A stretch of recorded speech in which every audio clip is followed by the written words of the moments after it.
Welcome back to another episode of the Hermit Poetry Series. I'm Neil Aitken, and on this channel I read poetry, mostly work by contemporary poets, occasionally poems of my own, and once in a while poems from the past.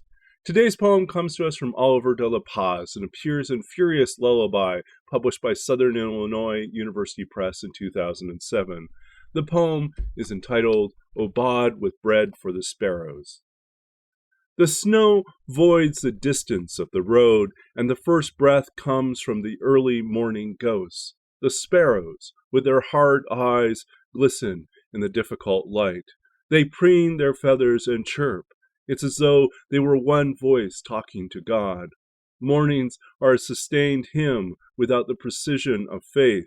You've turned the bag filled with molding bread inside out, and watch the old crust fall to the ice. What's left but to watch the daylight have by the glistening ground?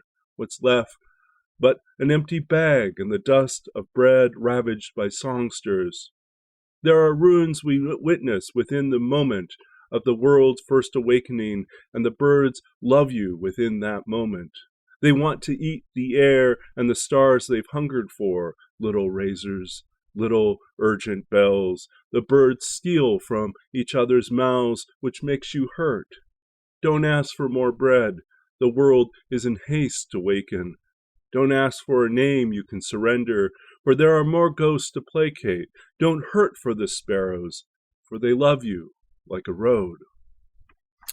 And that was Obad with Bread for the Sparrows by Oliver de la Paz from Furious Lullaby, published by Southern Illinois University Press in 2007.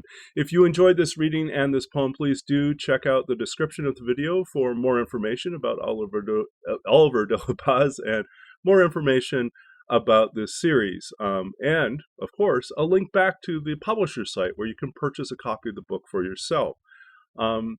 If you want to support us, you can just hit the like button, subscribe to the channel, or just share these videos on social media. All these things help draw more people's attention to these wonderful poets and these terrific poems. In some small way, I hope that this continued project of mine is allowing more people to discover contemporary poetry. Oftentimes, we have a very narrow vision or understanding of what poetry might be, based pretty much on what we encountered in school, if that at all.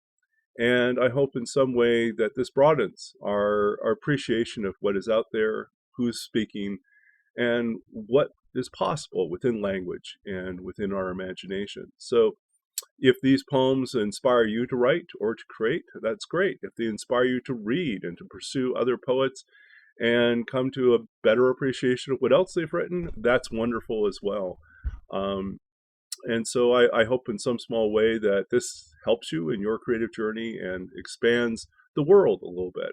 One verse, one poem, one experience at a time.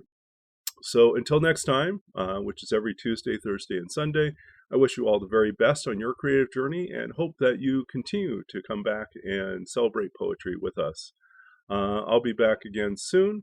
Until then, stay safe and well, keep reading, keep writing, keep being engaged in the good work of poetry and art, and being part of that great conversation and dialogue that's happening even as we speak. So we'll see you again soon, and thanks again, and goodbye.